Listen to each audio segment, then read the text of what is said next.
My wife Aisha and I had a simple life, but it was a perfect one. Everything we did, every extra hour we worked was for our little princess Illa. She was 5 years old with her mother's bright eyes and a laugh that could make the darkest day feel sunny.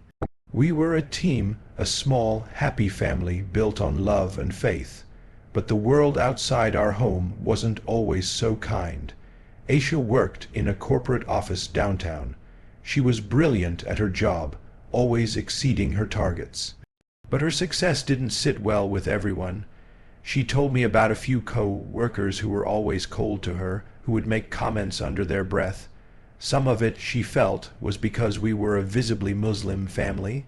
She wore her hijab with pride, but in that office it made her a target for some people's quiet prejudice. There were nights she would come home and just break down in my arms.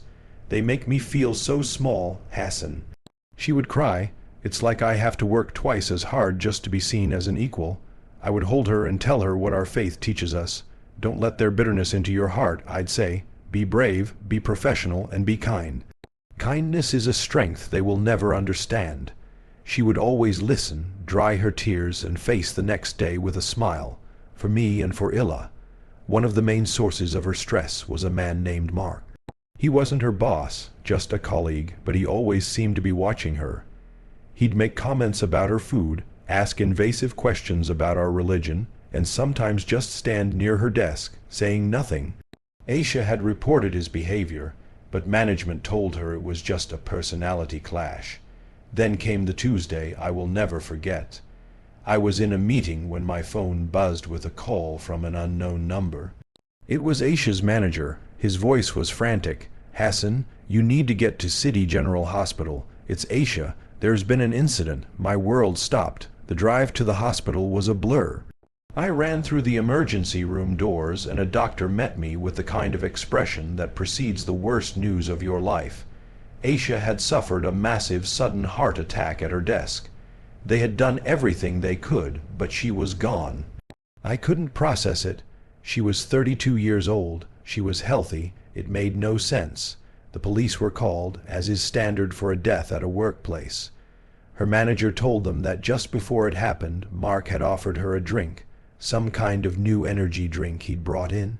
She had been reluctant, but to be polite, she took a few sips from the glass he'd poured for her. Minutes later, she collapsed.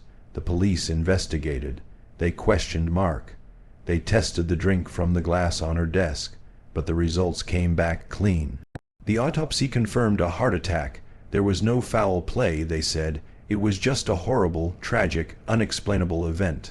Mark was cleared of any wrongdoing, but in my heart I knew something was wrong. My wife wasn't a woman who just died for no reason. The weeks that followed were a fog of grief. The hardest part was Illa. How do you explain to a 5-year-old that the mother she adores is never coming home? Our apartment felt haunted by memories. Every corner held a ghost of Aisha's laughter. I knew we couldn't stay there. For Illa's sake, and for my own sanity, we needed a fresh start. I found a small two-story house in a quiet suburb. It had a little backyard where Illa could play. It felt empty, but it was a blank slate. For a few months, things were as normal as they could be. We were healing slowly. The first strange thing happened about 6 months after we moved in. It was well past midnight. Illa was asleep next to me in our bed. She'd been sleeping with me ever since Aisha died. I was drifting in that space between sleep and wakefulness when I heard it. A voice from downstairs. Hassan, it was her voice. It was Aisha's voice. My eyes shot open. My heart hammered against my ribs. I sat up listening. The house was dead silent. It had to be a dream, I told myself. Just my grief playing tricks on me. I lay back down, but I didn't sleep for the rest of the night. After that, Illa started acting strange. She would be in her room playing with her dolls, and I would hear her having full conversations. I'd peek in, and she'd be talking to an empty chair. When I asked who she was talking to, she'd just smile and say, "A friend." I figured it was an imaginary friend, a common way for children to cope with trauma. I tried not to worry about it, but it escalated. One night, I was tucking her into bed, and she said, Mommy told me to tell you she loves you. A cold dread washed over me. When did you talk to Mommy, sweetie? I asked, trying to keep my voice calm. She visits me in my dreams, Illa said casually, as if it were the most normal thing in the world. The final night in that house is burned into my memory. I woke up with a jolt, feeling a sudden cold in the room. I reached over for Illa, but the space next to me was empty. I sat bolt upright. Illa, I called out. No answer. Panic seized me. I threw the covers off and checked the bathroom. It was empty. The door was open. My mind raced with every horrible possibility. I ran out of the bedroom and down the hall, my heart pounding in my ears. As I got to the top of the stairs, I heard it. Her small voice came from the first floor. I crept down the stairs, my every nerve on fire. Downstairs was dark except for the pale moonlight filtering through the front door's glass panel. And there, standing in the archway between the living room and the front hallway, was Illa. Her back was to me. She was looking towards the front door talking. "But why can't you come inside?" she said. "Dad is here. He's waiting for you." I couldn't see who she was talking to. There was no one there, but then I looked at the wooden floor in front of her. Cast in the moonlight was not one shadow, but two. One was small and belonged to my daughter. The other was tall and slender, the unmistakable silhouette of a woman. It stretched out from the empty doorway, a perfect dark outline on the floor. My blood ran cold. I couldn't breathe. "Mommy, please come in," Illa pleaded. I finally found my voice. It came out as a strangled cry. "Illa." The instant I shouted her name, the woman's shadow vanished. It didn't fade, it was just gone in the blink of an eye. Illa spun around, her eyes wide with surprise. I rushed over and scooped her into my arms, holding her so tight she grunted. "Who were you talking to? Who was here?" I demanded, my eyes darting around the empty hallway. She looked at me, her expression not of fear but of confusion. "It was Mommy," she said simply. "She was standing in our bedroom when I woke up. She held my hand and we came downstairs. She said she had to go, but she wanted to see me. That was it. We didn't stay another night. I packed a bag, put Illa in the car, and we drove to a hotel. The next day, I called a realtor and told him to sell the house for whatever he could get. I didn't care. We never saw her again, not in a dream, not as a shadow. But I am left with a chilling uncertainty. Was that really Aisha's spirit trying to watch over her daughter? Or was it something else, something pretending to be her? And every time I think about it, my mind goes back to her office, to the man who gave her a drink, and to the police report that said her death was from natural causes. I escaped the house, but I don't think I'll ever escape the feeling that her death and the thing that visited us are somehow connected. Something is still hiding in the shadows of the truth. It was back in the summer of 1998, when I was about 10 years old. We lived in this old house on the edge of a small town in Ohio, with a big backyard that backed right up to a thick patch of woods. No fancy neighborhood, just regular folks, dirt roads, and lots of trees. My mom had set up this swing for me a couple of years earlier. There were these two tall oak trees in the yard, both split at the top like big Ys, maybe from a storm or something. She balanced a heavy log across those forks like a beam and tied a thick rope right in the middle. At the bottom of the rope she nailed a flat piece of wood from an old pallet. Nothing special, just enough to sit on and swing. I loved that thing. I'd go out there after school, pump my legs, and swing as high as I could, feeling the wind rush past. The log was solid, it never budged. I'd swung on it hundreds of times, maybe more. One afternoon it was super hot, like 90 degrees, and I was out there alone. My parents were inside, Dad fixing the truck in the garage, Mom cooking dinner. I was swinging back and forth, not even going full speed, just chilling. Then out of nowhere it felt like someone grabbed the back of my shirt and yanked me hard. Not like a gust of wind or losing balance. It was a deliberate pull, strong and quick. Next thing I know, I'm flat on my back in the dirt, staring up at the sky. My heart was pounding and I scrambled to sit up. That's when I saw it, the log cracking right down the middle with this loud snap like a gunshot. The whole thing tumbled down, smashing into the ground where I'd just been sitting a second ago. The rope and seat slapped the dirt next to it. I blinked, trying to make sense of it. The spot where I landed, it was at least 5 ft behind the swing's normal arc. Even if I jumped off at the highest point, I couldn't have ended up there. I rubbed my neck, feeling the tug still fresh in my muscles. It wasn't imagination. My shirt was even stretched a bit at the collar. I yelled for my parents and they came running out. Dad checked the log, said it looked rotted inside, maybe termites or water damage from rain, but we'd inspected it before and it was fine. Mom just hugged me and said I was lucky. No one else was around, the yard was empty, neighbors far to see. I tried to explain the pull, but they brushed it off as me falling weirdly. That feeling though, it's burned into my brain like invisible hands saving me or maybe something else. I didn't swing again after that. We took the whole thing down the next day. Years passed and I mostly forgot about it, grew up, moved back home after college in 2012 to save money while job hunting. The house was the same, the backyard still wild, the woods even thicker. The trees where the swing was still there, but scarred from where the log had been. I was 24 then, living in my old upstairs bedroom. It had a big window overlooking the yard, perfect view of the back door, the grass, and those oaks right in the middle. Beyond that, the forest started, dark and tangled. No trails or anything. People said deer and raccoons hung out there, but nothing creepy. One night in October, my parents were out at a friend's dinner party. I was home alone, watching some old sitcom reruns on TV in the living room. It was around 9:00 p.m. Getting dark outside, just the porch light on. Suddenly, there was this knock on the back door. 3 sharp raps, not the front door, which we always used for visitors. The back one led straight to the yard, and we hardly ever had people come that way unless it was family. I paused the TV and listened. Nothing. Figured it was a branch or maybe a neighbor's dog bumping the screen, but it knocked again, louder this time. I got up, heart picking up a bit, alone at night, you know, walked to the kitchen, flipped on the back light, and peeked through the curtain. Empty, just the yard, grass swaying a little in the breeze. No one there. I opened the door a crack, called out, "Hello." Silence. Locked it back up and shook my head, thinking I was being paranoid. But something felt off.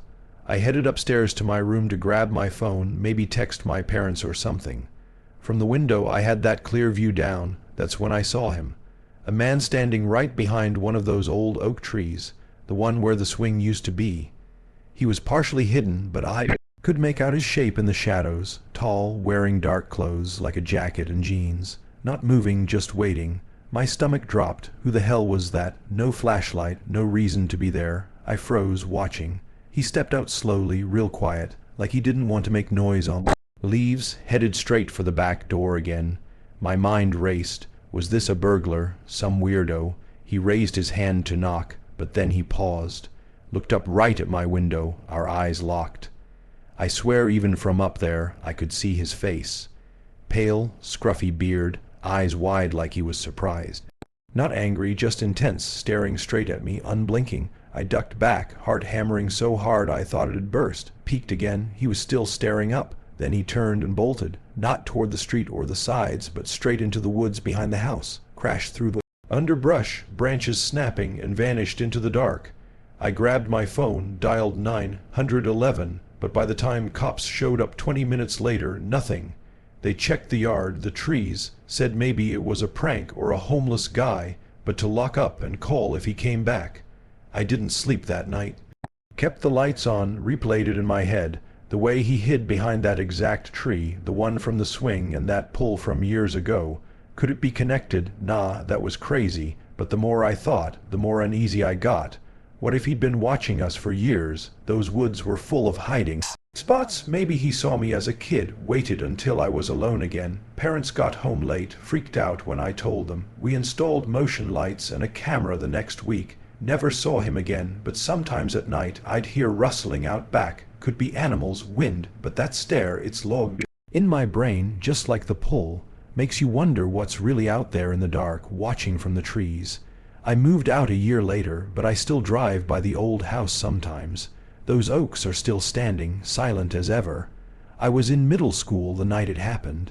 My parents were out with friends and my older sister was staying over at a friend's house. That left just me and our family dog, Daisy, an old Chesapeake Bay retriever who was more like a grandma than a guard dog at that point. It was around 10:30 at night. I was upstairs in my room watching TV, half asleep with Daisy curled up beside me on the floor. My room sat right above the kitchen, and before heading upstairs I had turned off all the lights down there. My parents always reminded me not to waste electricity, so I made sure every light was off before bed. The only light in the house came from my TV. After a while I muted the volume during a commercial break. That's when I heard it, a sound that didn't belong. At first I thought it was coming from the show, but the TV was muted. The sound was clear and came from downstairs. It was the sound of cabinet doors opening and closing slowly, one after another. It went on for a few seconds and then stopped. I froze. I remember looking down at Daisy. Her head popped up, ears perked, eyes wide. She didn't bark, but she looked directly toward the door that led to the stairs. That was the moment I knew I hadn't imagined it. For a few seconds I just sat there listening. Everything went quiet again, too quiet. No footsteps, no creaks, nothing. Just the low hum of the TV screen. I got up and peeked out my window that faced our driveway. I didn't see any cars or movement outside. The porch light was off, just the faint glow of a nearby street light. My first thought was that maybe one of my parents had come home early, but that didn't make sense. Daisy always barked when someone came through the door. Even in her old age, she never missed that sound. I was trying to convince myself it was nothing, but then Daisy stood up. She didn't bark or growl. She just started walking toward the stairs slowly, tail low, ears up. I hissed, "What is it, girl?" But she didn't even glance at me. I grabbed my phone and my old softball bat from beside the bed. My heart was already pounding. I kept telling myself it was probably nothing, but I couldn't explain why the cabinets sounded like they opened one by one. When we reached the top of the stairs, I noticed a faint glow at the bottom, light coming from the kitchen, that stopped me cold. I knew I had turned that light off. I quietly dialed 911, my hands shaking. I didn't hit call yet, just held the phone ready. Step by step, Daisy and I went down. I could hear my own heartbeat, the wooden stairs creaking under my feet. When I reached the bottom, I saw the kitchen light fully on. Every single cabinet door was wide open, all of them. I stood there frozen, staring. It didn't make sense. Nothing was taken, nothing broken, just open. I remember whispering Daisy's name, but she was already sniffing around near the pantry. Her tail was still down. I looked toward the back door. The deadbolt was still locked. The windows were closed. Nothing looked disturbed, but someone had to have turned on the light and opened those cabinets. The thought hit me hard. What if whoever did this was still inside the house? I finally hit the call button. The operator answered, and I whispered that I thought someone was in my house. She told me to go somewhere safe and stay quiet until the police arrived. I didn't even think. I grabbed Daisy's collar and ran upstairs into my parents' room. I locked the door, went into the walk-in closet, and shut that door too. The operator stayed on the line, asking questions I could barely answer because I was listening for sounds downstairs. For a long minute there was nothing. Then I heard something faint. Not footsteps exactly, more like the sound of a door slowly creaking shut. It could have been my imagination, but I swear I heard it. The police arrived about 10 minutes later. I heard them call out, and only then did I unlock the door. They searched every corner of the house, the kitchen, the basement, even the attic. Nothing. Back door was still locked from the inside. Every window was shut tight. They said there were no signs of forced entry anywhere. They even checked outside, the porch, the driveway, the backyard. No footprints, no tire marks, nothing. The officer said maybe I'd left the light on and the cabinet open without realizing, but I knew I hadn't. I'd turned off the lights, brushed my teeth, and gone straight upstairs. My parents came home shortly after. They didn't find anything missing either. Still, my dad replaced the locks and installed a small camera in the kitchen the next day, just in case. A few nights later, I checked the footage out of curiosity. Nothing strange, but one detail stuck with me. Something that still makes my skin crawl when I think about it. When I replayed the footage from the night the cabinets opened, I realized the camera hadn't been installed yet, but the small digital clock on the stove showed 12:07 a.m. when the light turned on, And when I thought back to that night, I remember checking the time on my phone right after I called 911. It said 12:09. Whatever happened, whoever or whatever was in my kitchen had been there just minutes before I came. Downstairs, we never found out what caused it. No signs of a break-in, no animals, no prank, just those open cabinets and that light that somehow turned itself back on. After that night, I couldn't sleep in that room for weeks. Every sound made me tense up. Daisy never went near the kitchen after dark again. She'd sit by the stairs and stare down there, tail tucked between her legs as if waiting for something. I still don't know what really happened that night, but one thing I know for sure: whatever opened those cabinets wanted to be heard.